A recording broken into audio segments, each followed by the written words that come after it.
2, 1. Order, order. Welcome to the Liaison Committee. That's the chairs of select committees in Parliament on Monday the 23rd of March 2026, and we're delighted to have the Prime Minister in front of us today in one of his regular visits to this committee to discuss the issues of the day.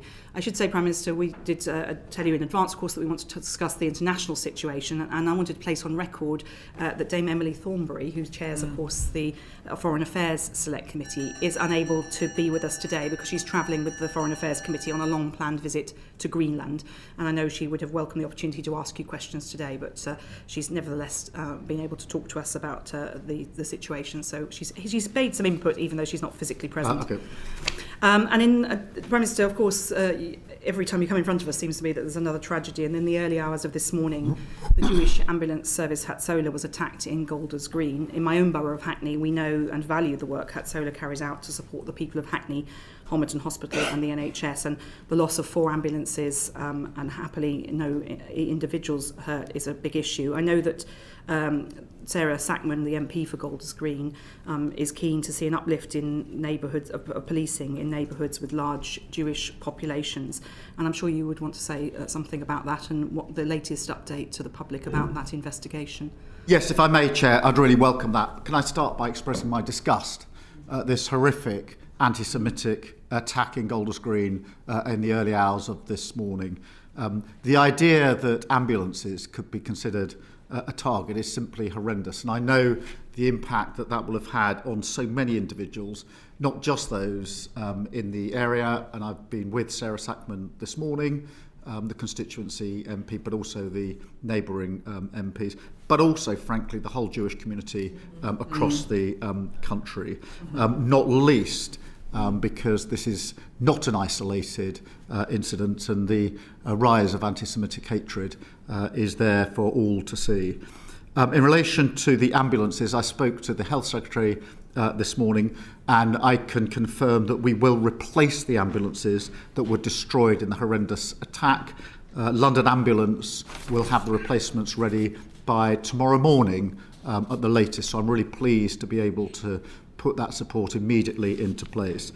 And also to say that the NHS will pay for the permanent replacements that are going to be needed in due course. That is the right thing to do, but it also underscores what I think is a really important principle, that this is not just an attack on the Jewish community, but it's an attack on all of us, on everyone who holds the fundamental British values of tolerance and respect. Chair, I also met Jewish community leaders at Downing Street this morning, along with some members of the Cabinet and local MPs to the area of the attack, to discuss the actions that we were taking to keep the community safe. Can I thank them for attending at such very short notice? There are a number of actions coming out of that meeting, including speeding up aspects of the social cohesion strategy that's been published, the support that's available for the CST and other measures. But the idea that we live in a society where people should feel they need to hide their identity or their religion is frankly abhorrent. Anti-Semitism is an old hatred, but it requires constant vigilance to overcome it. And so let me be clear, we won't rest in our fight to defeat this poison and keep the Jewish community safe. Chair, I've got wider updates on the position in Iran and the Middle East, but I think I'm in your hands. I could do it now, it takes some time, or I can try to weave it into questions which I expect. Well, I think we'll come to some of that in questions, and we'll make sure that you've got time at the end, Prime Minister, to update the country on anything that we haven't covered in that time. But can I thank you on behalf of the committee for that statement, and I think there's great relief that the swift action to replace the ambulances is good. Will you be looking at increasing policing in areas with large Jewish populations, as Sarah Sackman has requested? We've discussed that this morning, and I've already actioned some discussions with the Home Office about that. I won't go into the specific details here, but just to rest assured, that is one of the issues. I appreciate it's not 24 hours yet. So no, we did discuss it this morning. Sarah Sackman raised it, and we're already taking action. Thank you. And speaking from a borough which has also got a large Jewish community, I think that will be much. I should emphasise that, of course, this is in that constituency, but right across the country. there will be concern, and that's reflected in the discussions we had this morning. Thank you for that, Prime Minister. And as you say, there's big things happening in the world, and the Iran war and its economic impacts are obviously of crucial importance. So I'm going to ask Liam Byrne MP to kick off. Thank you, Chair. Thank you very much for that statement, Prime Minister. I know you're chairing COBRA on the war in Iran later this afternoon. Things are moving very quickly and the fog of war remains thick. But what is your central planning scenario for how this conflict ends, and what's your view about the timeframes? Well, my very strong view is we need to de-escalate and bring an end to this conflict as swiftly as possible. And we've been working with a number of countries in that regard. And to that end, I welcome the talks reported between the US and Iran. And to be clear with the committee, we, the UK, were aware that was happening. And the immediate priority has to be a swift resolution of the conflict and delivering a negotiated agreement which puts tough conditions on Iran, particularly in relation to nuclear weapons. So that's the sort of number one priority. Obviously, there's no certainty in this, and that's why, in addition to the usual issues at COBRA meetings, which are often military, diplomatic, consular, we're holding a COBRA this afternoon on the economic impact, because my strong sense is that most people are very anxious and concerned at what they see on their television screens in terms of the conflict and the fear of escalation.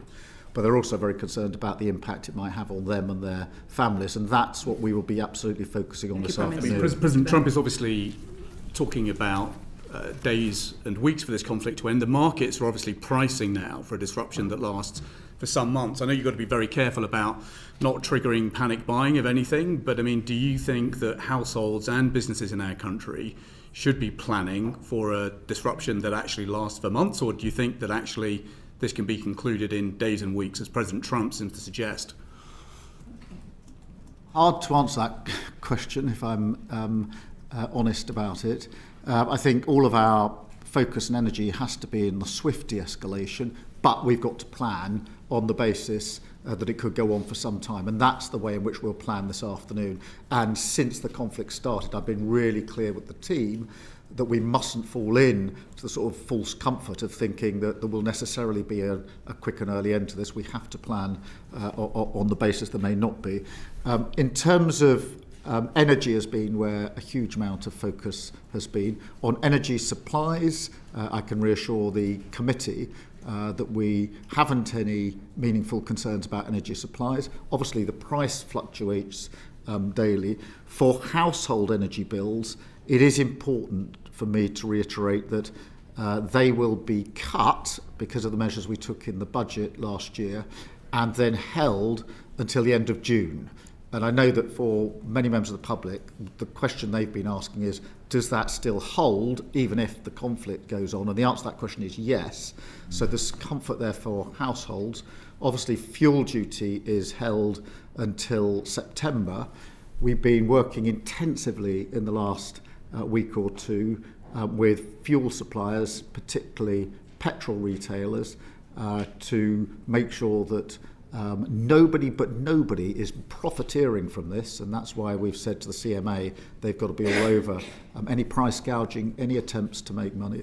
And we've taken measures in relation to households that use oil for their heating, which is predominantly rural communities and quite extensively in places like Northern Ireland, where 68% heat their households by oil. They're the immediate measures. This afternoon we will be looking at a wider set of measures for the economy and specific sectors within the economy, and the Chancellor will then make a statement to the House tomorrow. So we'll have COBRA later on, which I will chair, and then the Chancellor will come to Parliament tomorrow to announce the outcome of the COBRA meeting so that there can then be questions in Parliament in relation to that.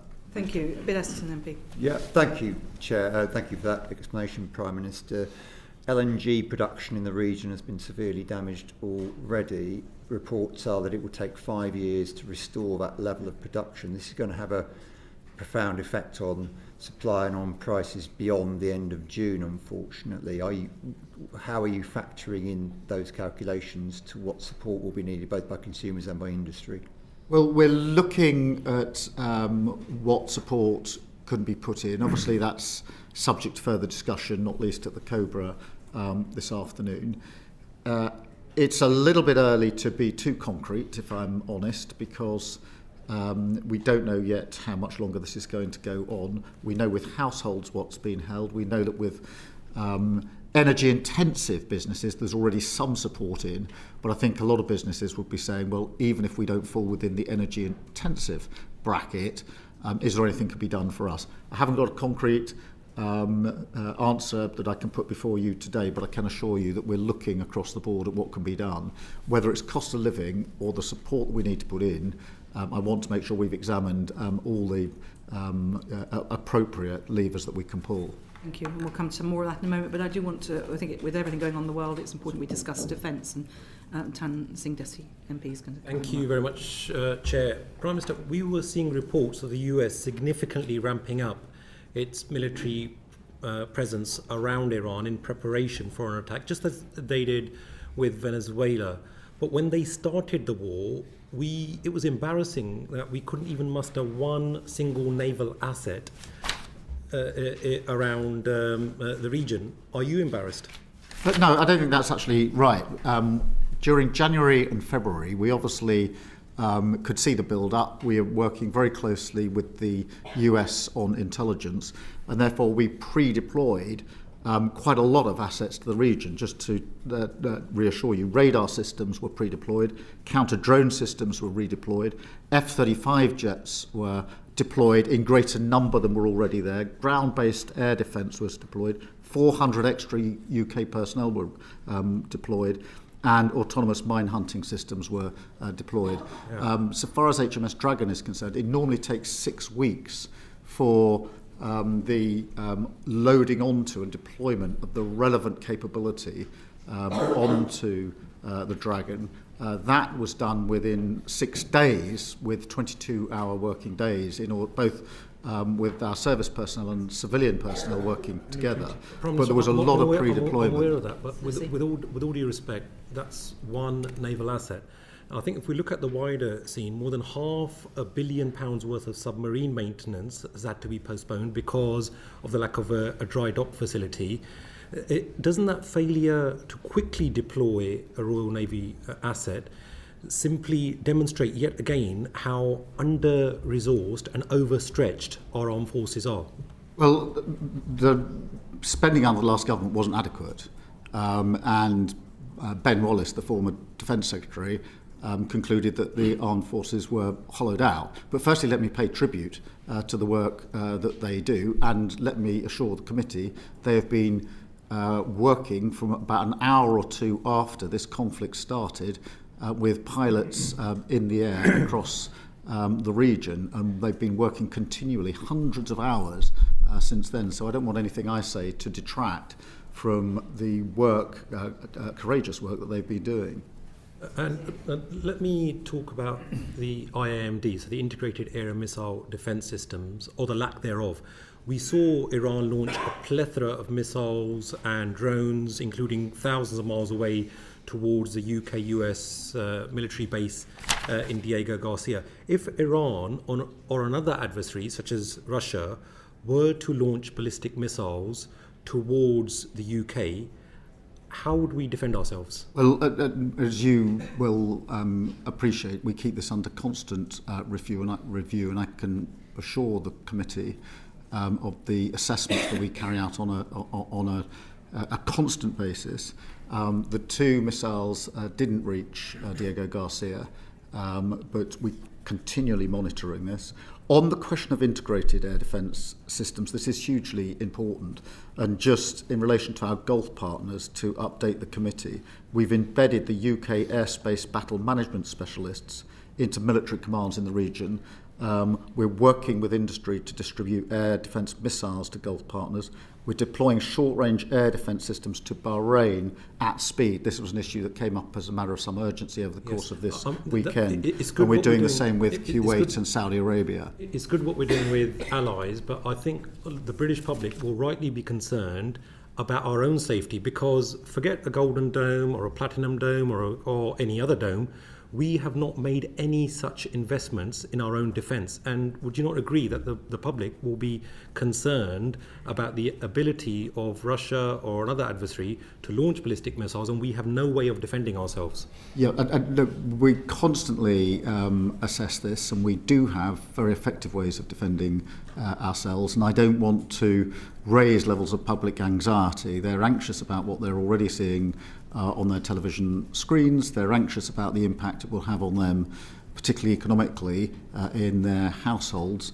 And I don't want to raise their levels of anxiety. I can tell you our military personnel, our security and intelligence services are working literally 24/7 to keep us safe and doing a very good job We all in pay that tribute regard. to their bravery. Prime Minister, when finally is the fabled defence investment plan going to be published? Have you got a date for us? Well, we're working hard to finalise it. I know from the work your committee does, you'll be aware this has been the first zero-based review that has ever been undertaken, so it's a huge amount of work.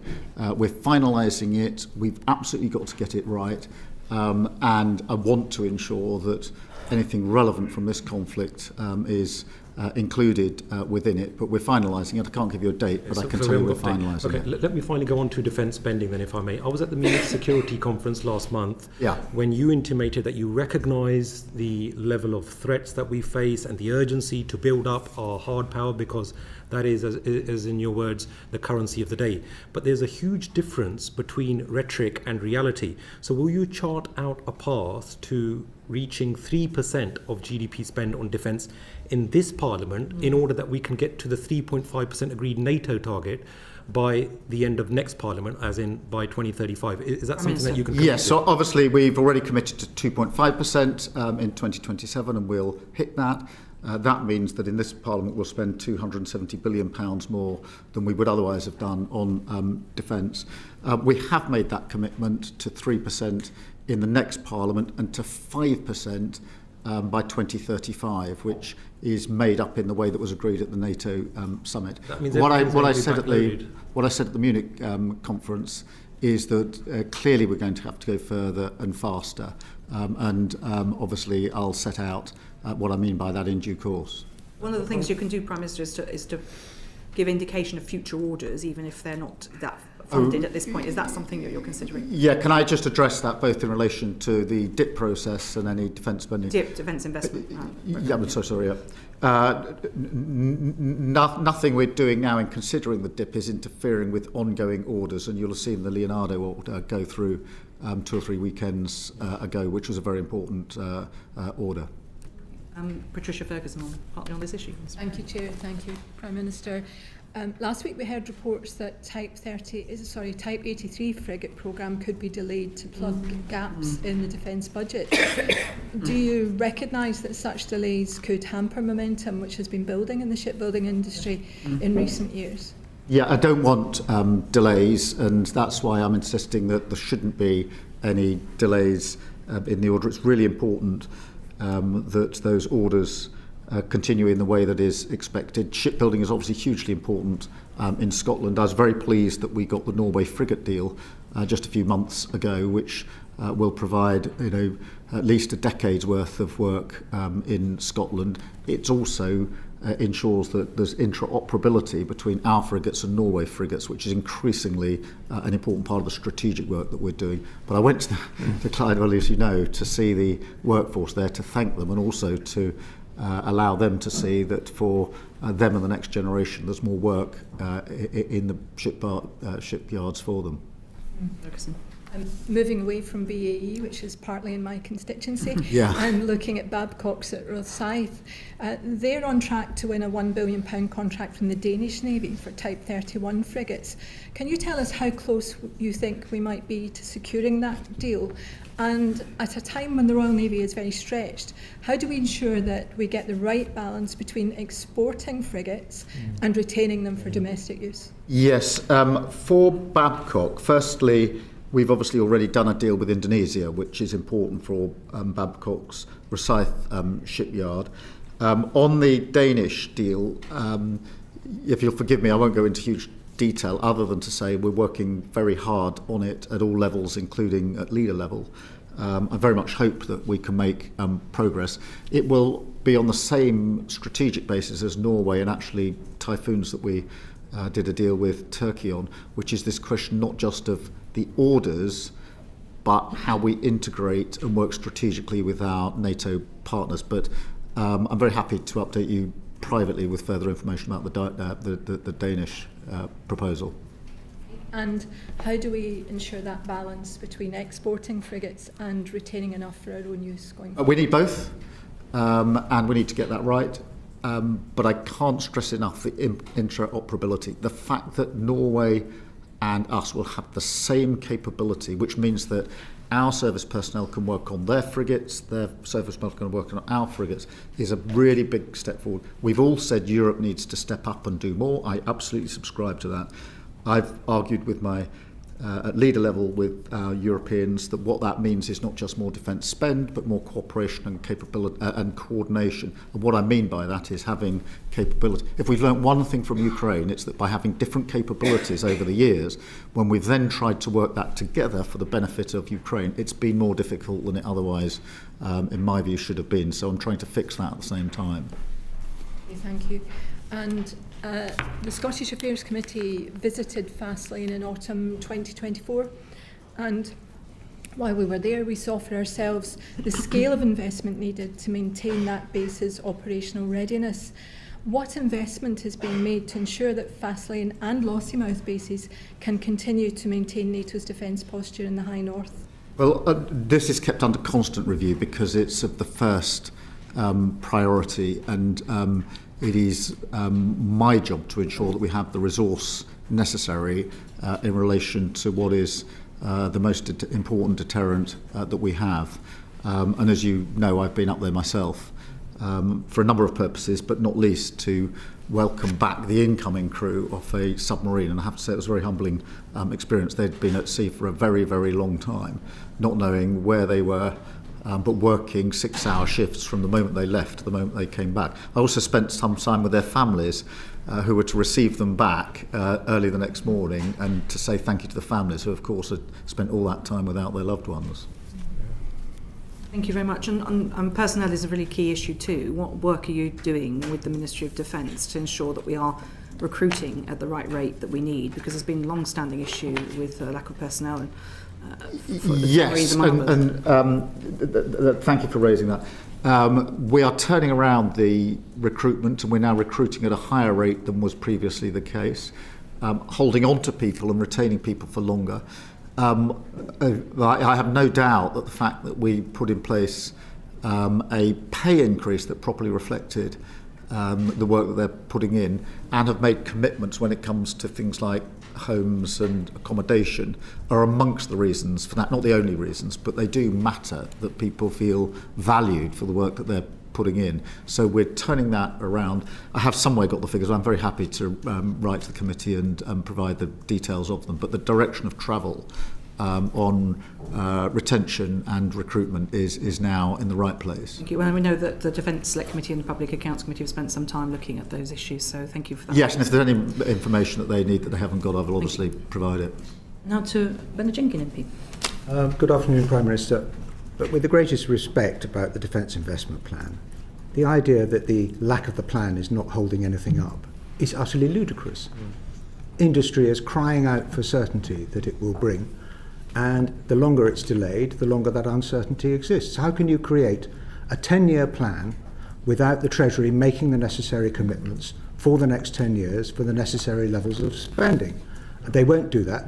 The Chancellor says it's not on her desk, which means she said no, and she sent it back to the Ministry of Defence. How are you going to resolve this?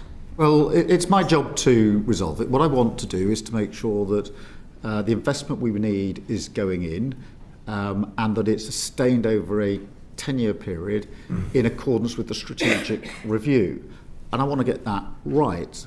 What I don't want to do is to set out commitments without being absolutely clear where the money is coming from. Now, of course, we need to take the time to get that right. Of course, it's not easy. There was a lack of investment over many, many years. I think that's palpable, and everybody now accepts that the last government didn't invest anything like enough.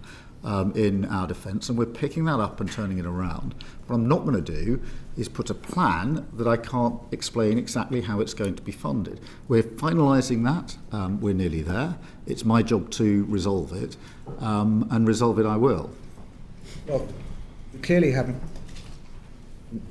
communicated the necessary urgency to the Treasury, who need to come up with the money. And at Cobra this afternoon, you might just ask the question why the Treasury does not seem to realise that we are already at war, and we need to be in a war-fighting mentality to deal with the emergencies that we're facing. Well, I appreciate that, and that's why it's important that we are clear where the money is coming from. But because of the significant underfundment of the last government, we have to make sure that we get this right. To be perfectly honest, the zero-based review has thrown up all sorts of practices in the MOD, which have gone on for years, with overcommitment, underfunding, nothing done on time. All of that, I've said, I want the slate white clear. I'm not going on like that anymore. So the plan we're coming up with deals with, yes, the strategic plan, but I'm also clearing up the mess that I've inherited, because we can't go on in the way that when I opened the books and saw the way this has been done for years, Minister, by all means, I needed to change it, and that's what I'm doing. By all means, take your party political swipes. Well, Here is a paper produced by me and a Labour MP, Derek Twigg, on the Defence Committee, with a foreword by Lord Robertson. We're all agreed that the government is not on a war footing and needs to be very quickly. Why is it not on a war footing now? Because the strategic review commits us to a war footing, and we now need to put the funding in place in order to get there. I've already announced the increase in defence spending to 2.5%, something that didn't happen under the last government, and where at the election a credible proposition wasn't put forward by your party. I'm going to do this, and I'm going to do it properly, and I want to be able to explain to Parliament where the money is coming from. But it sounds as though you are at peace while we are actually at war. With respect, I'm clearing up the mess that I inherited from the last government. And I dare say Winston Churchill had a bit of mess to clear up from the previous government. Margaret Thatcher had a bit of mess to clear up from the previous government. But now we are facing an urgency. Why were we so unready to defend Cyprus? Well, we've got a lot of defensive capability in Cyprus, as you know, including the air capability there. And I've been constantly talking to the Cypriots about this. I was on the phone yet again to the President on Saturday at some great length. His assessment, same as my assessment, is that our two military teams are working as closely as they've ever worked now, and we are absolutely determined to do everything we need to do to defend Cyprus. And that's what I discussed with him at some length, not for the first time in recent weeks, on Saturday morning. So we could even stop a 150 kilometre per mile an hour drone from getting through to hitting a sovereign base in Cyprus. That means we were unprepared. And the very fact that you immediately wanted to defend a destroyer meant you had failed to anticipate the need to defend Cyprus with a destroyer. But this smacks of a lack of war-fighting mentality that reaches right across the government, which is what we address in this paper about war-fighting readiness, where we are not at. And the Chiefs of Staff are saying, we need to be ready for war. So when are we going to be prepared, and prepared for what? We are finalising the investment plan. That sits with the Strategic Defence Review. It smacks of an enormous complacency. Well, this smacks of the fact that for years there was underinvestment by the last government, and the stripping out and following out of our armed forces. We've had 18 months Copyright to deal Ben with that. Wallace, who was the Defence I'm not Secretary. making a party political point. Well, honestly, I agree with Ben 14 Wallace. years of underinvestment, I agree with 18 Ben months for Wallace. Labour government. But take drones, for example. We're picking up the underinvestment of your government. Last one, Mr. Chairman. The whole concept of warfighting has changed in the last 12 months. I understand that. I was in Ukraine very recently, and the Ukrainian armed forces are mystified and want to offer help, as they are offering help to the Gulf states, to the NATO frontline states and to NATO JEF about how to prepare for drone warfare. Yes. This is being held up by the lack of the defence industrial plan. No, it's not. I had President Zelensky in last week. I speak to him very, very regularly. He was in last week for some time. I spoke exactly about this to him. I've been to see for myself on a number of occasions in Kyiv their capability. We are putting in backfill to that, working with them on industrial capability to produce drones with them. And I discussed this very issue with him last week. He did not, just for the record, he did not say that anything that they want to do is being held up by anything the UK is doing. On the contrary, he sees us as their foremost ally, and I'm very pleased that we've been able to achieve that, actually on a cross-party basis. How many defence reviews do you think took place during the Second World War? Well, I don't know off the top of my head, but I know that the answer is none. Well, because when you are at war, you get on with it. You don't wait around for a plan. I think I counted a lot of the words defence and review, in whichever order you want to put them in plan, have been in many documents in my time in Parliament, for sure. Mr Dessy. Yeah, thank you, Chair. Prime Minister, I don't want to get into the party political of who hollowed out when and what the previous government did. Given the urgency of the situation, what I'm interested in is what is this government doing in the here and now to produce that defence investment plan. You will recall that during the last meeting of the Liaison Committee, you said that it would be coming very, very soon. It was promised by the autumn of last year. We're now at the end of March. Will this be produced before the PERDA period? And is the defence investment plan on your desk? Yes, and we are finalising it, but I'm absolutely determined that I will make commitments with appropriate funding that I can be sure is there. I will not make commitments without being clear where the funding is coming from. That is what's gone on for years, and that's why we're in the mess that we're in. I'm not going to repeat it. Okay, so to be clear, it's on your desk, and you are now. I am bringing together. I am working on finalising it, and it's a number 10 because we heard from the Treasurer, the Chancellor the other week that it well, it's obviously cross-departmental. Yes, but it's gone to you. I am engaged in the process, actively engaged in the process, and determined that we will get this right. That's very helpful news. Thank you, Patricia Ferguson. Prime Minister, we recently had a very good discussion in committee with a number of very innovative SMEs and start-up companies. They expressed to us a frustration about not being able to get onto a list of contractors, a list of tenderers, and wondered how they might do that. Can you reassure them that there is a space for them if they are successful in doing this, and that their new and innovative ideas will be taken seriously? Yes, let me reassure them, because very many SMEs can and do contribute towards the spending on defence, and it's very important that they do. What we've set up is a special scheme to support them in doing that. That was put in place some months ago, but what we'll do, now you've raised it again, is just refresh that and see make sure they all know about it and can access it, and also whether we can do anything more. But it is really important that we ensure that businesses of all sizes, not just the main defence big businesses, are contributing to what we need to do. Thank you very much, Ms Ferguson. Bill Estes, MP. Thank you very much, Chair. Your cost of living champion, Richard Walker, wrote in the Sunday Times yesterday that there should be a short-term intervention by the government to prevent profiteering in the short term from surging oil and fuel prices. Are you going to follow his advice? I've just seen him to say we need to discuss those proposals urgently together. But we are looking at measures to deal with profiteering. I've already asked the CMA to look at this. I think we might look at what further teeth we can give the CMA to deal with this. I think there isn't enough regulation in this area. I want to see more on price gouging or profiteering. We absolutely need to bear down on it, and so we're actively considering whether the CMA should have additional powers to deal specifically with that. But at the moment, we're making sure they're focused on anti-profiteering steps that they can take now. One of the reasons for asking the question, it cost £40 billion to support energy bills in 2022. Preventing excess profiteering might be one way of supporting consumers. And are you considering targeted support this time rather than universal offer, given just how expensive it was last time? Well, again, we're looking this afternoon at the approach we might take. I'm acutely aware of how much it cost last time round, and I'm acutely aware of the state of the public finances. But we will look this afternoon at what the appropriate approach is.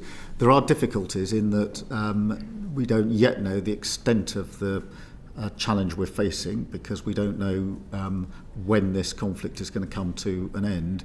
But we're actively looking at what measures we can put in place. Yeah, well, that of course is true, but we've got a pretty fair. I mean, you said earlier a couple of times that you don't want to alarm people, but people can see the prices going up now at the pumps. They can see it if they're on heating oil.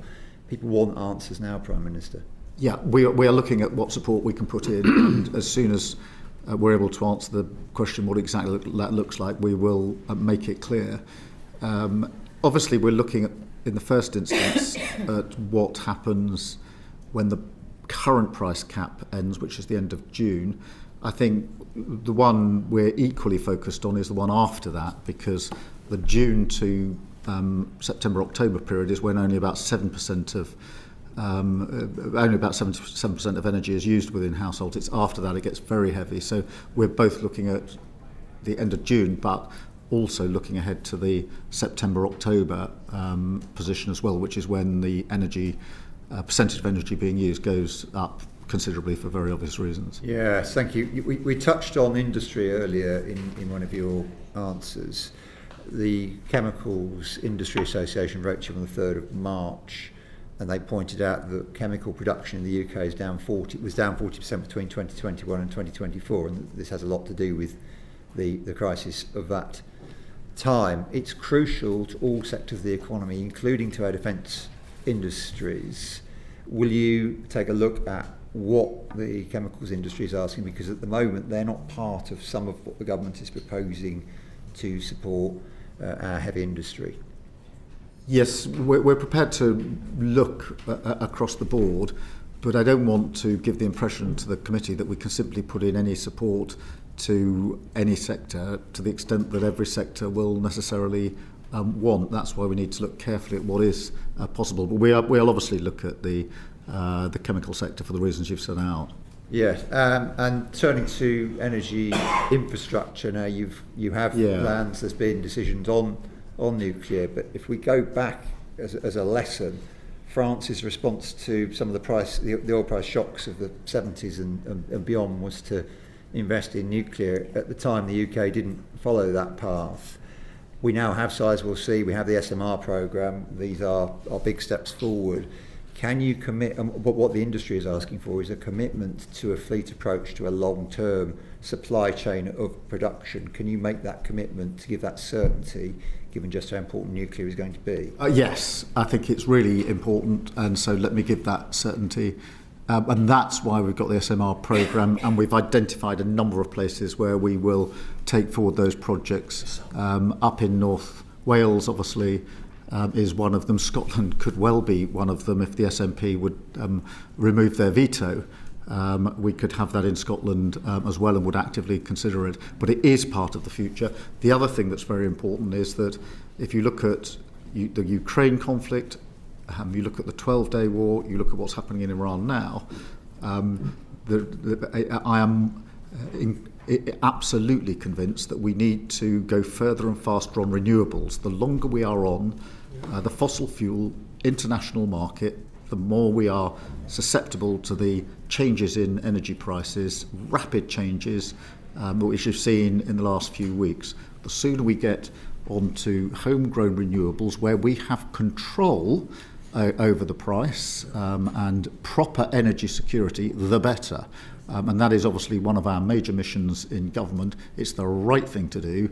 And recent weeks have shown that rather than slowing down, we should go faster. Yes, and for consumers to be able to take advantage of it, it's going to be really important. This is what my committee hears again and again and again, that the price of electricity is brought down so people can afford to make that change. At the moment, electricity is more than 4 times the price of gas. It makes it very difficult to make that switch. Will you take the action needed to close that gap between the electricity and gas price? Yeah, I've been looking at specifically how we can do that for reasons that you will understand. We need to bring the price of electricity down, and we will. And there are a number of possible ways of doing that, but we will do it. The fact that we've got more renewables now than we had at the outbreak of the Ukraine war has helped us a bit. in responding in recent weeks, but it shows you the potential if we were able to go further and faster on renewables and actually get control of our own energy prices, because all the time we're on the international market, as soon as there's a conflict, the same thing happens, which is prices go up, we can't control that, and households and businesses are then at the mercy of the markets. We have to get off that system. We have to get to renewables more quickly. Thank you. And one of the challenges of more use of electricity is the state of the grid, which is another big project on your desk. Is there anything you can tell us about what plans there are? Because that's a very long-term programme to change. Yeah, no, you're absolutely right. When I came into politics in 2015, I never thought I'd spend so much of my time talking about the grid.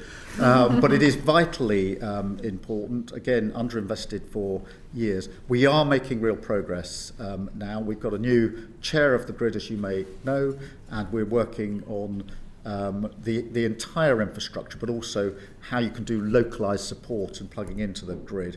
It's one of the most important things, but we are working at speed on that, and I'm very happy to write to the committee setting out fuller details of the work that we are doing, but also where we want to take this to.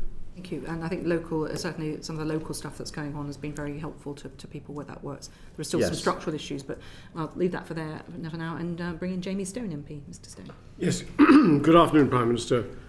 Apropos of what you've just been talking about, Prime Minister, we know that out in the North Sea we have the Rosebank, Jackdaw Fields, huge resources of oil and gas. They're massive and they're strategic.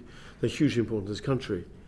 So can I suggest to you, Prime Minister, that we can achieve net zero simultaneously with utilising this strategic asset, particularly in view of the international situation and particularly in view of what you said, Prime Minister, about being in control of our own energy prices? Yes. Firstly, you're absolutely right. Oil and gas will be part of the mix for many years to come, and it's really important that we're clear about that and that we support the oil and gas that is already being brought out at huge quantities. We, in November last year, introduced the tiebacks, which is the opportunity to extract further from existing fields or adjacent fields, and we're working at speed on that. In relation to Jackdaw and Rosebank, obviously there's a statutory process around that, which is quasi-judicial, and that is the process that is being operated and has to be operated in a particular way. That's a quasi-judicial decision for the Secretary of State to make, not a government decision to make. But oil and gas will be part of the mix for a long time to come. I would just add to this, though, that that doesn't get us off the international market, unfortunately. The only thing that gets us truly off the international market is renewables. But it's got to be a mix, and we've recognised it's got to be a mix. It is a mix, and it needs to continue to be a mix as we go forward.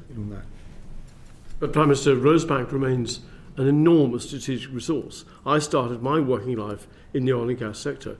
There are thousands of people out there who have made their livelihoods through this. What would be your message to these people? Are we with them? Yes, absolutely. Firstly, we say thank you to them for the work they have done over decades to supply the energy that we have needed, the work that they will be doing for many years to come to provide the energy that we need. But we do need, alongside that, to make sure that we're doing the work on renewables. I actually think that there's a lot of transferable skills from the oil and gas sector to renewables, and we should make that link. Okay, and Chair, finally, you've been talking about the nuclear industry. Yes. Surely, strategically, a network of small modular reactors all over the UK makes sense, including Scotland. And it seems to me it's an utter nonsense that the Scottish Government can stop this.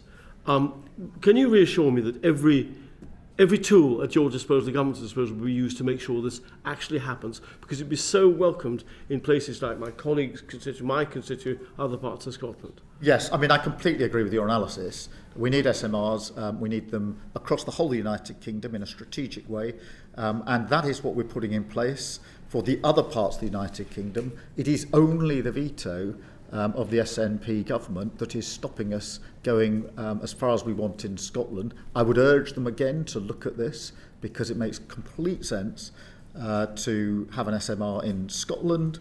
We'd be prepared to look at that straight away if it wasn't for the SNP blocking it.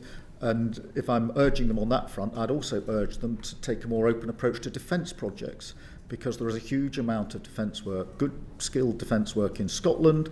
We want to put more of that into Scotland, but we're being held up by the SNP, who, for ideological reasons, both on SMRs and on defence, are not taking action which is actually in the best interests of working people in Scotland.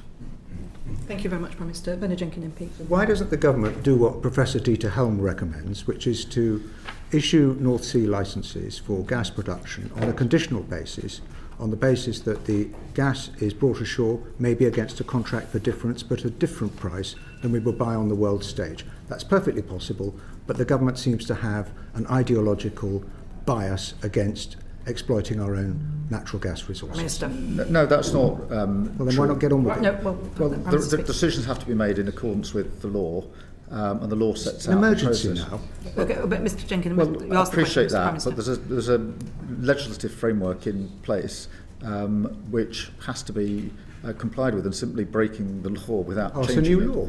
Well, you know, we need to operate within the law as it is at the moment and do everything we can to make sure we've got the energy we need. Thank you very much, Prime Minister. Liam Byrne MP. Thanks. I mean, the biggest threat to business right now is actually from spiking gilt prices, driving up interest rates, and they're rising in part due to the expectation of a costly energy subsidy, either to businesses and households. Isn't it now time to actually grasp the nettle and shift the policy costs of transition off electricity bills onto the general taxpayer, so that we end this kind of pressure on bills at the moment, which is frankly crucifying our industry? Well, firstly, I totally agree that it's inflation we need to keep our eye on, and I'm really pleased that inflation at the spring statement was coming down and predicted to come down further. Obviously, I'm concerned about the impact of recent weeks. As to where exactly the cost is put, whether it's put on bills or on the taxpayer, that's been a lively discussion for some time in politics. Wherever it's put, there's a burden, obviously, in terms of how you raise the money and how it's done. Is it not now time to actually bring that discussion to a close, take a decision that is actually in the interest of our manufacturers and small businesses? Because small businesses are going to see an increase in their standing charges of 40% kicking in April. You've got Make UK saying that actually we need to bring forward the electricity discount scheme from next year to this year. Industry is crying out now at a time when growth is already under pressure. Look, I think we need to keep all of this under review and active consideration, and we are.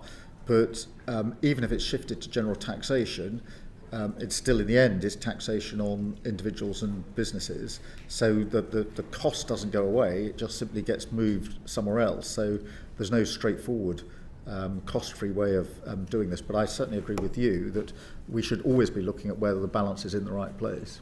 Do you think we can bring that decision to a conclusion soon, one way or the other? Well, we need to. There are pros and cons in either way, as you know, and we keep it under review. I just want to turn quickly to the economic security that underpins our national security. Right now, do you think that the government is being clear enough with business that needs to invest long term about the kind of sovereign capabilities we need in this country in these new times? I think we have, but I think we need to do more, because the more sovereign capability we have, the better, as far as I'm concerned.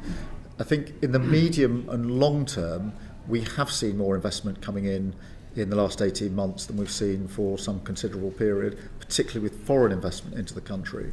But sovereign capability is really important. I don't think we've done enough of it in the past.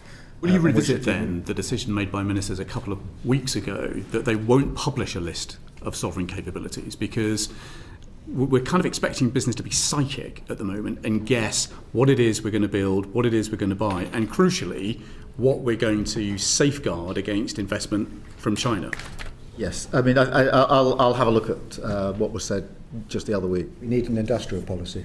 Well, we have an industrial strategy which focuses on 8 sectors. Just to give you an example of the kind of confusion that bedevils us at the moment, just as recently as last year, we were saying we absolutely needed primary steel making capabilities, as a sovereign capability.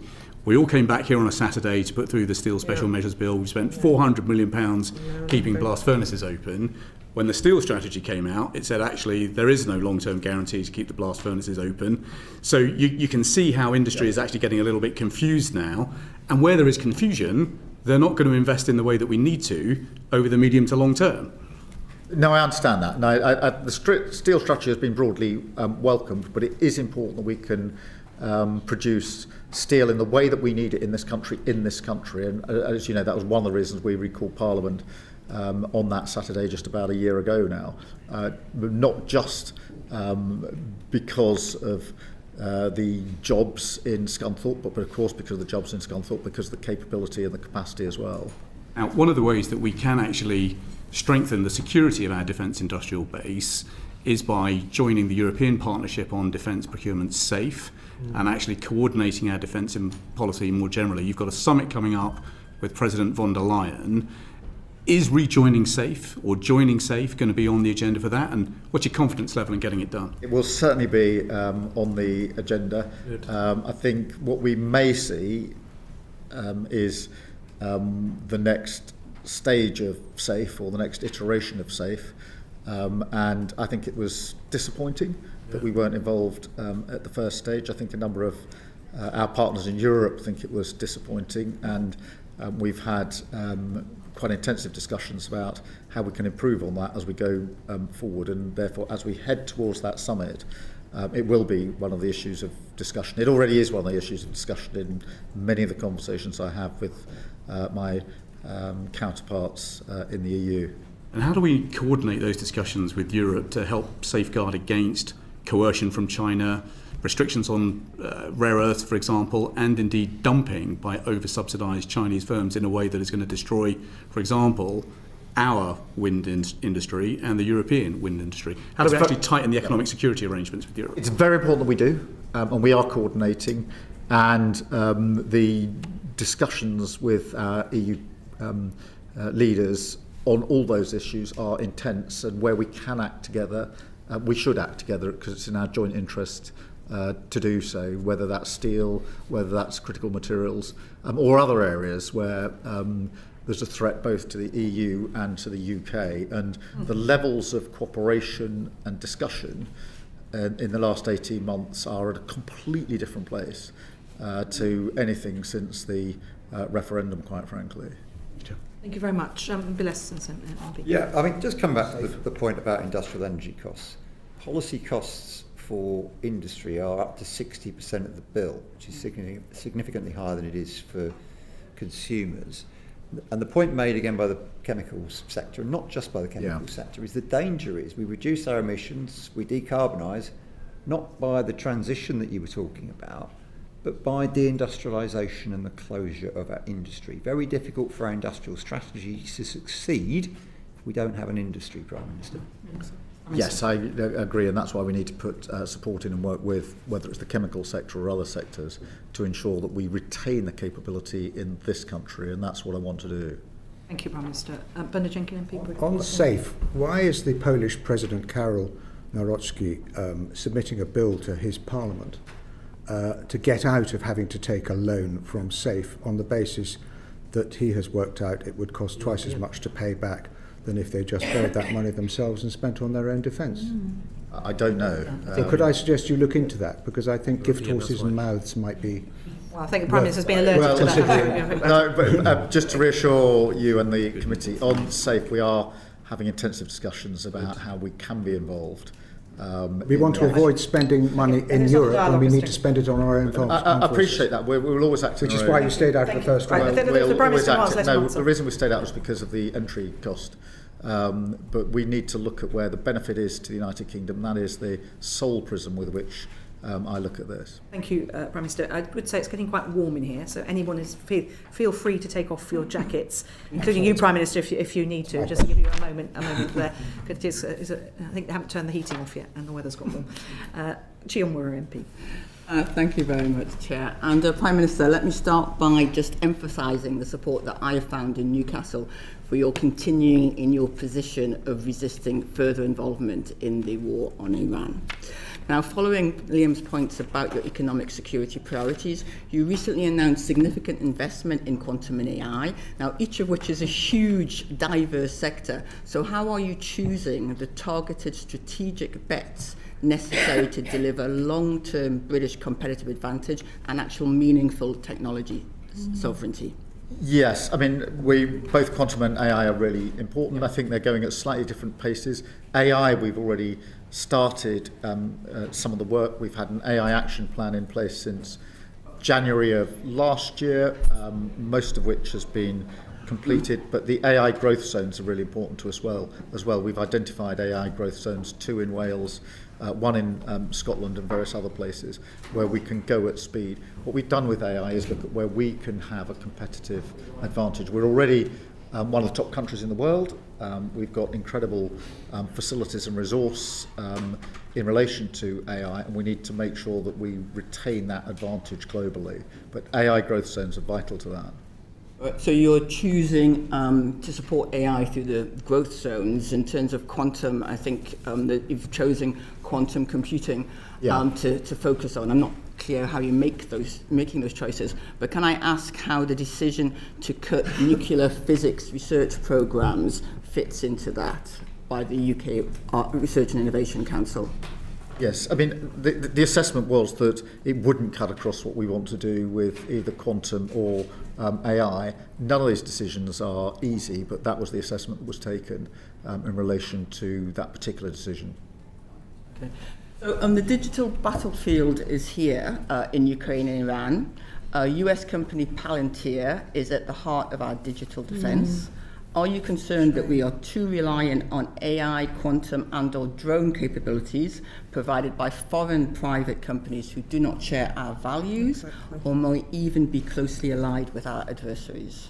Well, all of these contracts go through a very careful process, but when it comes to things like drones, I do want to increase our domestic capability. The lesson from Ukraine is that drone warfare has changed considerably in 4 short years. I started going to Kyiv at the beginning of the conflict. I've been constantly since then. The rate of development of drones, not the number and the capability, is huge. And I've been very struck in the last 2 visits I've done with the development on drones. And we need to be centrally part of that here. Obviously, what we're doing now is co-producing with the Ukrainians, which is what I was discussing with President Zelensky last week. That is to their advantage, but it's also very much to our advantage. It's good that we're learning from Ukraine with drones, but I mentioned Palantir, and that defence contract was not publicly tendered. Equally, it's at the heart, Palantir is at the heart of the NHS, local government, financial regulation, whilst Amazon Web Services and Microsoft have 70% of UK cloud between them. Now, the US government has significant powers over these companies' supply chains, as well as critically the data that they store, even if they store it here in the UK. So are we not dangerously over-reliant on a small number of US companies for our civil technology infrastructure? And doesn't that undermine UK tech and constrain our policy independence more widely? I don't think we're over-reliant, but I certainly take up the challenge you put to me that we need to have more domestic capability. I think we've got the ability to do so if we move at pace, and I want us to move at pace because that's obviously a preferred position to be in. So just how are we making those decisions? In terms, when you say moving at pace, have you got we do have a strategy for identifying sovereign capabilities that's been talked about specifically in technology? Yes, I mean, on the AI action plan, for example, we've got specific measures on tech more generally. We have obviously reached, at the state visit last year, a really important tech agreement with the US as to how we work together with them, but that involves more UK capability, has record investment coming in from the US to the UK at that state visit, £150 billion. No, I was very impressed by that, but I'm not sure the further US investment in the UK actually drives UK technology capability. But I just want to come on to that in more with regard to how we support our new technology investment across Europe. So the Munich Technology Security Conference, that you berated our European allies for having 10 types of main battle tanks, while the US only has one. You said it was inefficient. I think you were right. But you didn't call on Europe to all adopt the US Abrams tank, for example. So doesn't the logic of what you said at Munich mean that for AI and for cloud, we should be working with the European Union to develop safe, ethical European capability instead of being so reliant on that less than reliable ally, President Trump of America? The point I was making in the Munich Security Conference was we have lots of different capability in Europe, lots of different tanks, frigates. Yes. It doesn't matter what you pick. The Americans tend to have gone for one product. And I believe that as we increase and step up on security and defence, and of course that does include technology these days, that's part of it, that we should coordinate and collaborate more closely with our European partners on this. So I certainly agree with that. And that's why the deals we're trying to do now are more strategic in that sense than they've been in the past. Same needs to happen in other capabilities. But defence and security is not just, frigates, aircraft, etc., and vessels. It is, of course, energy. It is, of course, technology. I'm very glad to hear that you're looking more strategically at collaboration with the European Union on technology capability, particularly in AI. Because just finally, Prime Minister, we both campaigned, I remember marching next to you, against Brexit. But I think we also recognise the public anger towards the European Union, in part driven by a sense that we had lost our sovereignty, or part of our sovereignty, to the European Union. Are you concerned that British people will have a similar reaction to the loss of sovereignty to US tech giants? Well, I don't want to reopen old wounds. No, and I don't want you to. But it's, the Brexit vote, we all voted. And I respect the vote that we, the outcome of the vote. But I don't accept that it means we have to operate in the way we did under the last government, which is not to have a particularly good deal with the EU, not to coordinate when it's in our interest to do so. And that's why we reset the relationship at the UK-EU summit last year, and we've got another summit coming up this year. I think in relation to the US, when it comes to defence and security, obviously we've had a decades-long relationship with the US when it comes to defence and security and intelligence. That is hugely important for our country and shouldn't be underestimated. And I still firmly believe that we can have that relationship with the US and a stronger relationship with the EU, and that the constant demands on me to choose one or the other are wrong when it comes to defence, security and intelligence. It is having both relationships that's kept us safe for 80 plus years, and we hold that very closely and very dear.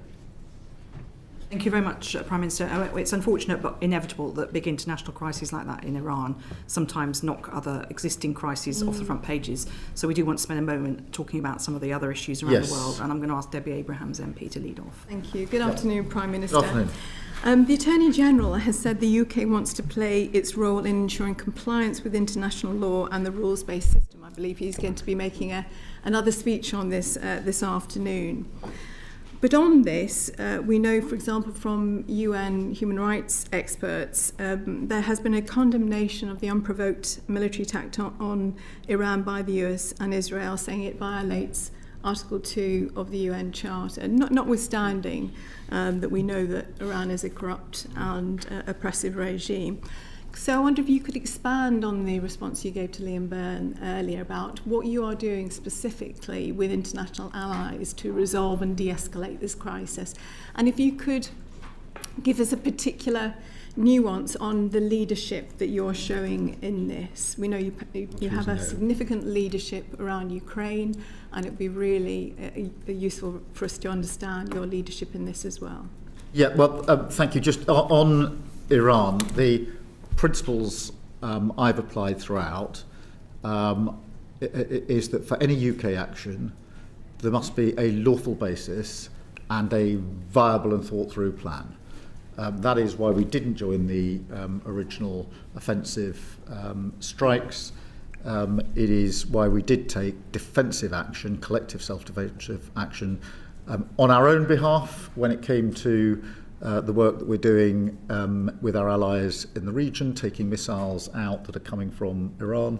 It's also why we allowed our bases to be used for the purposes of collective self-defence. But that's an important divide. So collective self-defence, yes, and we've taken appropriate action, but this is not our war, and we are not getting dragged into this war. So that's the divide that I've kept very firmly in place. On Ukraine, obviously, there's been a cross-party consensus on supporting Ukraine for, sadly, 4+ years now.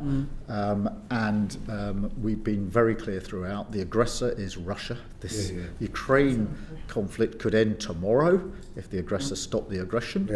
We mustn't lose sight of that. Obviously, different considerations. There we've pulled together the coalition of the willing under the leadership of myself and President Macron, with Chancellor Merz now playing an increasingly important part. And that is a coalition of countries that are committed to providing security guarantees in the event of a ceasefire in Ukraine. So that's the sort of principled approach that I've taken to the Iran conflict and to the Ukrainian conflict. So you don't see parallels in terms of how the potential to de-escalate the current conflict could be? In the current conflict, we are working with others on how we de-escalate. There are a number of aspects to that. Specifically on the Straits of Hormuz, we managed to get a statement out, which we did a lot of work as the UK leading on last Thursday, of the so-called E4 countries, plus at the time Japan, Canada, Australia. Other countries have now joined that, so that's it's becoming a bigger group of countries that are committed to working on de-escalation as far as the Straits are concerned, which is hugely important for our economy. More generally, we do need to de-escalate, and that's why I welcome the development on talks and indicate that we were aware that that was happening, and we are working with others to see how we can develop that to a point of de-escalation. It's very important that we get to that. Thank you. Ms. Abrahams. So the Attorney General has also said about, in terms of the UN, that it is a beacon of hope in terms of maintaining our rules-based system. But for millions of Palestinians, UNRWA is their beacon of hope, helping to keep them alive. The outgoing UNRWA Commissioner General said at the weekend, it's incomprehensible that a UN entity has been allowed to be crushed as UNRWA has in violation of international law with total impunity, and with staff and Palestinian communities paying an unacceptable price. So again, what is the UK doing with like-minded allies to ensure that international law is being upheld, and that UNRWA and the other 37 INGOs can continue to provide humanitarian aid to Palestinians? I think the UN is really important, as I think the rules-based system is really important. And when we call out Russia as the aggressor in Ukraine, we are doing so on the basis of the Charter. And that is part of the rules-based system.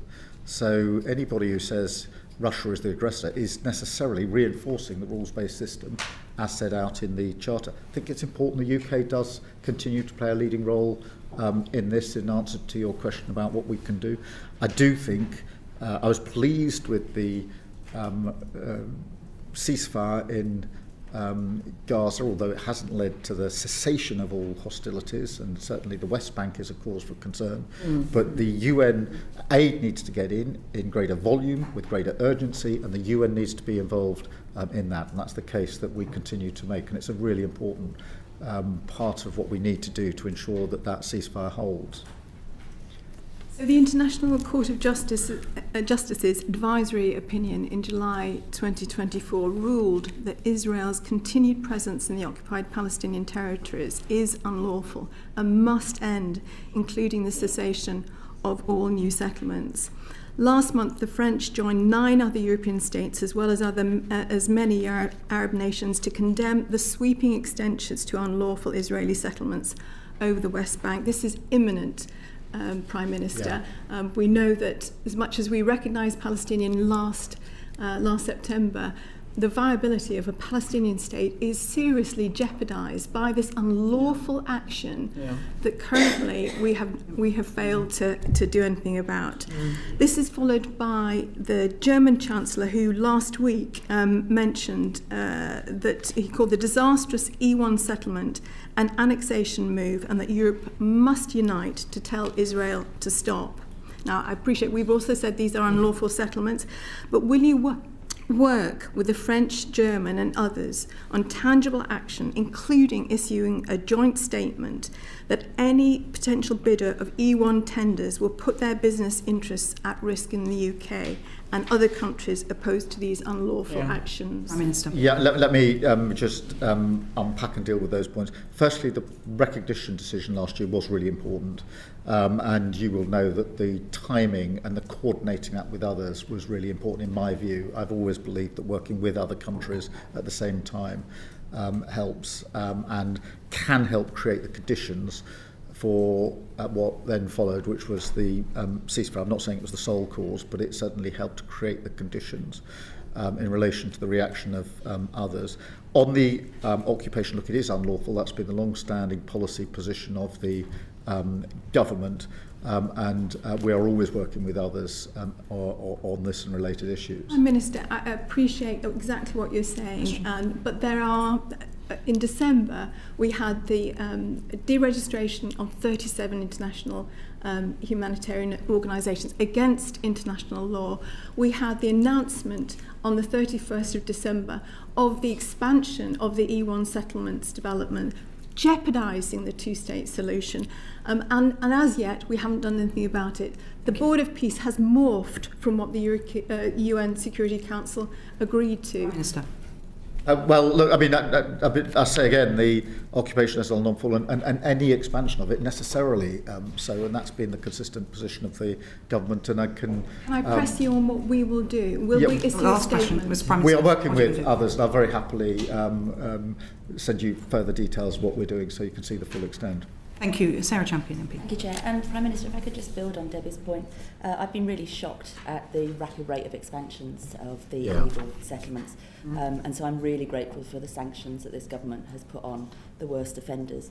I've become very interested in procurement and supply chain transparency, as it seems a very elegant way to deal with some problems.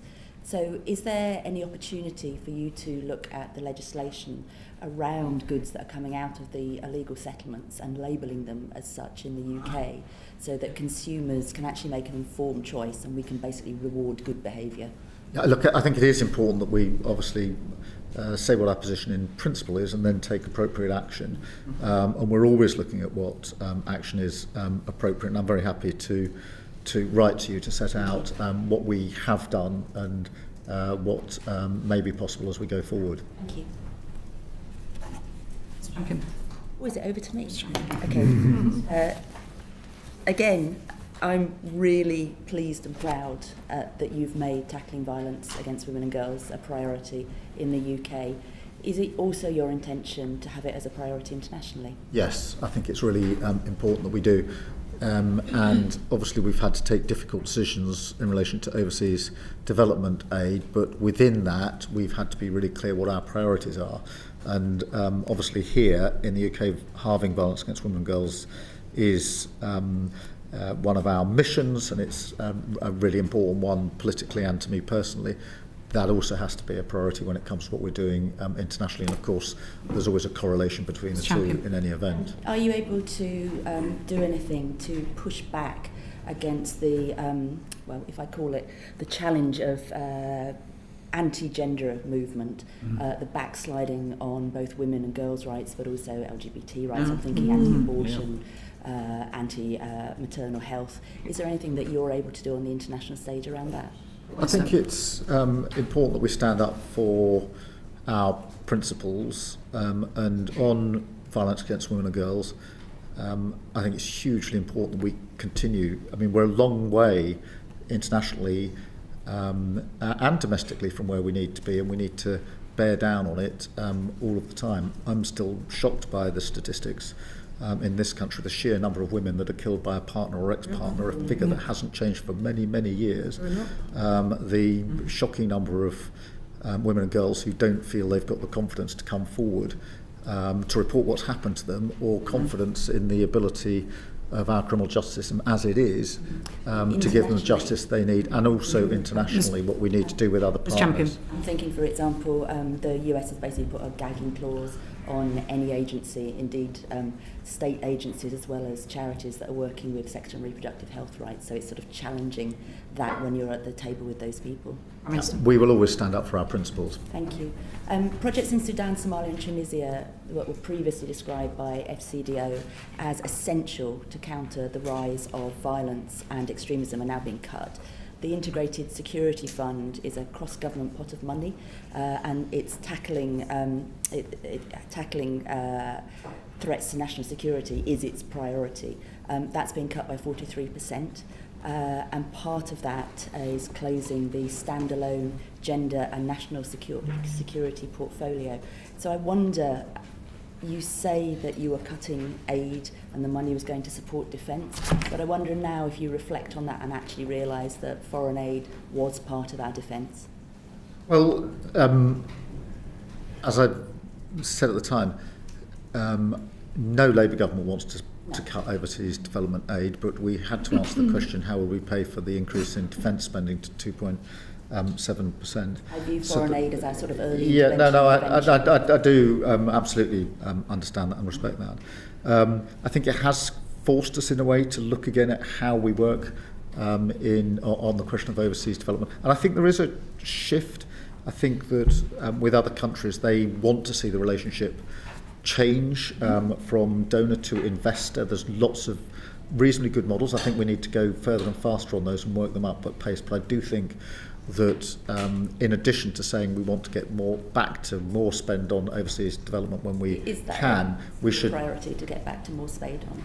Yes, when resources permit. But I don't want to waste the years or however long in between, because I do think that we can get donations and investment in a different way. I think that model is beginning to work. You saw examples that at COP, for example, some of the work that Prince William is doing is championing that way of getting investment in, and that then can come alongside any increase in overseas development aid if and when we can afford it. Beautifully into my last question. You'll have heard today the warning from the UN that basically there's now more CO2 in the air than in the last 2 million years. And we see in our oceans and land the consequence of that. So your government's cutting $6 billion from the International Climate Finance Fund. Will you reconsider that? Well, we are committed to what we need to do on climate finance. We've had to look at what we can spend on overseas development aid, but it doesn't lessen the commitment on this, and that's amongst the reasons I went to COP to show our commitment on this and to work with others. And at COP we were looking, and we are looking actively at other funding mechanisms than simply putting in public money, as it were, in the way that's been done up until now. And I do genuinely believe there's good progress there, and there's potential for even more progress if we keep working in that way. Thank you, Prime Minister. Thank you very much, Ms Champion. Andy Slaughter MP.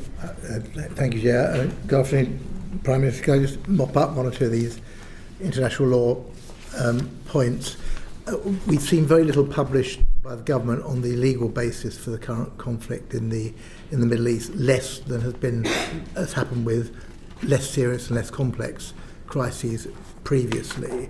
And given the number of countries involved, the different positions they're taking, the constant 180-degree changes of view by the US president that can go from where it's about to finish one day to it's about to intensify the next, or to it's already finished. Can we not have, not obviously government legal opinion published, but have what we've had in previous conflicts, a summary of what the government's position is on these very complex issues? Yes, well, I mean, we have published a summary of the legal basis for the use of our bases by the US, collective self-defense. As far as I know, nobody has challenged that legal basis. Nobody's saying the analysis is wrong. And I think I'm right in saying, but I'll be correct if I'm not, that the summary mirrors very much what the previous government did when they were taking action, because I looked again at the way in which they summarised their position before agreeing the way in which we would summarise the position in relation to these acts. That was one very short statement on the 1st of March and a clarification on the 20th of March in relation to the Straits of Hormuz. There are 10 to a dozen countries that have been subject to hostilities from Iran. There is Israeli action in Lebanon and West Bank, all going on around the main conflict there. Surely the government is able to say what its view is in relation to the international law aspects of those conflicts. Well, there's two different things. The first is publishing the legal basis of the actions that we take. That is important. That's why we've done the summary. The government hasn't in the past, and for good reason, tended to do legal summaries of the actions of other governments. So what we've done is continue to make sure that where we propose to take action, we've set out why we're doing it and what the lawful basis for that is. The basis for the decision in relation to the Straits of Hormuz was the same legal basis as the decision taken earlier, which was the collective self-defence of our allies and, of course, of our own interests and our own people. Well, the UK has been very clear over the years, ever since UN Security Resolution 242, which is nearly 60 years ago now, that we, on the inadmissibility of the acquisition of territory by war, we were clear on that in regard to Ukraine. We now have that happening in Palestine, in Syria, in Lebanon as well. What is the government doing to uphold those principles in relation to the Middle East? Well, the lawfulness underpins all of the principles and policy decisions that we take, and it's important that that continues to be the case. It's important that we champion the UN and the rules-based system. It is hugely to the advantage of the United Kingdom. But there always seems to be, in relation to Middle East conflicts, a difference between the basic principle, what the Attorney General is talking about tonight on the rules-based order, and the practicality of that. So, for example, in relation to the West Bank, your Middle East Minister said on the 3rd of March, we will consider concrete steps in accordance with international law to counter the expansion of illegal settlements. But we never seem to hear what that concrete action is going to be. There'll be statements or condemnations, but nothing going beyond that. There has been action going beyond that, but I'm very happy to update you or the committee, whichever is appropriate, on what further measures have been taken or might be taken. My colleague spoke today. I don't think you fully answered in relation to E1. That's the crucial issue on settlements at the moment. And equally, which we always bring up at these sessions, but no apology for that, the ICJ opinion. If the government isn't going to respond to that after almost 2 years, could just put us out of our misery and say that? Well, look, it is under consideration, and that remains the position. Okay, Mr. Slaughter. I think the last question is, given there are many violations of international law taking place around the world, and that is undermining the rules-based international order, do you agree that the UK should not be a safe haven for those who've committed international crimes? And I'm assuming your answer to that is going to be yes. So yes. It'll be strange if it was no.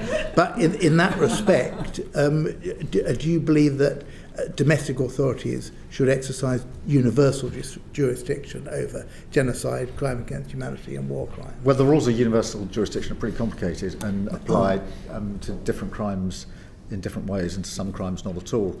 But where there is universal jurisdiction and where we have obligations under a treaty, that does translate into the actions of our domestic authorities, and the International Criminal Court is an example of that, not the only example, but is an example of that, where there's a number of steps that are taken because we're a signatory to the treaty.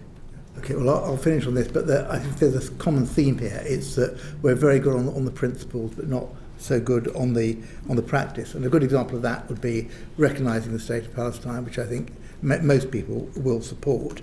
But what's the practicality of that? Where's the coalition of the willing around Palestine's success as a state?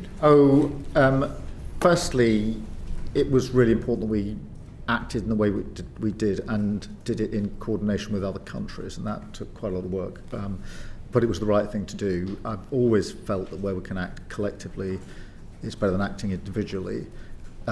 In terms of the follow-through, let me be really clear. I think obviously the ceasefire in Gaza is hugely welcomed, but we have to press on to the next stage. And that does involve building on the question of recognition and having in place a process and agreed steps for getting there. That is something we're actively engaged in with other countries. Vital, I think, to any enduring cessation of hostilities and peace in the region, because I fundamentally believe we won't get to peace in the region on a sustained basis without it. The situation's never been worse in the West Bank. Some would say that's a reaction to what we've I'm worried about the West Bank. I think that not enough attention is paid to what's going on in the West Bank. I'm pleased you brought it up. Your Middle East Minister is right. There will be some concrete action taken. Well, I will set out what we're considering. Thank you very much. Mr. Byrne. One thing we could do now is introduce a really hard ban on goods from illegal settlements. But at the moment, ministers seem to be supplying my committee with letters without some real concrete action. Is that something you can look at again? Well, we keep it under review, and I'm tempted to say I'll write to you with the outcome, but since you've got so many letters, I'll find a different way of communicating it to you. I think if the departments could respond to letters from select committees with a proper detail, that would be a good start. Well, save you I've got a cabinet meeting tomorrow, so I will put that on the point. list of things to do at the beginning. And I just wanted to pick up on a point in response to Mr. Slaughter. You were talking about the legal basis for action in Iran, and you were very clear in the original position. On Friday, though, you gave permission for the US to use the UK bases to target Iranian forces that are, in effect, keeping the Strait of Hormuz closed. Can you just be clear which states under international law are being defended through that action? Is it as clear a legal position as you were outlining? Well, it's predominantly our allies in the region, and the legal basis is the same. Which particular states? Well, name some. All of those in the region that we are not just allowing US bases to be used to defend, of our bases to be used, but also we've got our own capability and assets in the sky there. But the legal, I mean, if you step back from this, we had already said, for the purposes of the defence, collective self-defence of our allies, and in fact our people who are in the region, we will allow... I think we're very clear about that position. Just to explain the legal bit, we will allow the US to strike Iran's capability to send missiles essentially to land, to infrastructure, hotels, bases. What Friday did was to extend that to vessels in the region, and because the illogicality of strikes that hit hotels and then you've got vessels in the water nearby that needed to be protected under the same legal framework, exactly the same legal framework. So actually that was an extension of the original decision as the targets of Iran have changed. So the set of targets that we've authorised the basis to be used for has changed accordingly, but the legal basis is precisely the same as the original legal basis, and the logic actually is precisely the same as well. Okay, thank you. Bernard Jenkins. Just returning very briefly I very much welcome your commitment to sovereign UK industrial capability, particularly in defence. But when it comes to UK participation in defence programmes in the EU under SAFE, what assurances can you give that we will retain all our intellectual property and nobody will be required to hand over the IP to the EU? Well, that's a very important consideration, and we will only do this on the basis that it's in our best interests to do so with whatever guardrails or safeguards need to be in place. Being in the system doesn't mean you're sort of obliged to actually have any particular contracts, but it means you have the ability to do so. We will engage each of them according to what's in our interests. Thank you. Florence Eshalomi.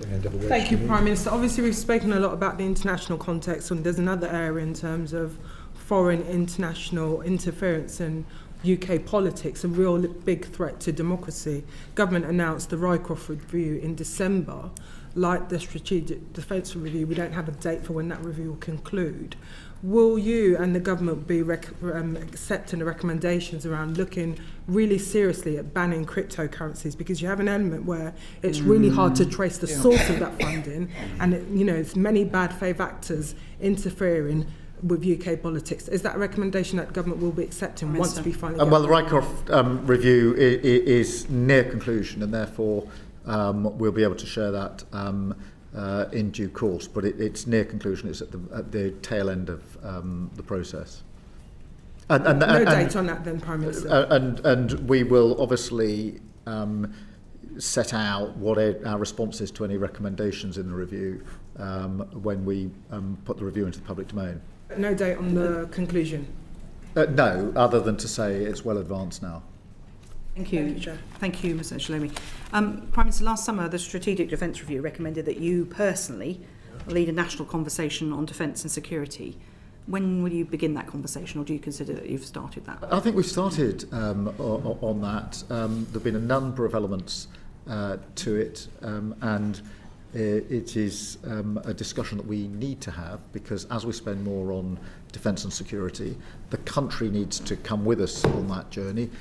Businesses, small businesses, etc., need to be part of the story, and so I consider it started, but I'm urged quite rightly by others to take it to another level, and I do think we're going to have to do that. Do you think that the public understand the real trade-offs that will have to be made if there's more investment in defence? And Ms Champion highlighted just some of those just in the international sphere, let alone domestically. I think that's the point of having the conversation, because in the abstract, when you say to people, should we spend more on defence, the answer tends to be yes. When you then say, does that mean we should spend less on something else, it becomes a more nuanced answer. That's not just the public, I find that in Parliament as well, quite frequently as well. We're all here to argue for our areas. It's a conversation that needs to be had with the country, but it's a conversation that needs to start and be had here as well. In all seriousness, I mean, there are difficult challenges ahead, but certainly as we take these decisions, there needs to be a proper conversation about it. And I don't doubt your sincerity in wanting to have a conversation, but can you give us some precise examples of what that's actually going to mean? What's it mean to constituents in Hackney South and Shoreditch, in Slough, Vauxhall? Vauxhall? Already, I think, in constituencies where there are SMEs, and there are very many constituencies, those conversations are going on.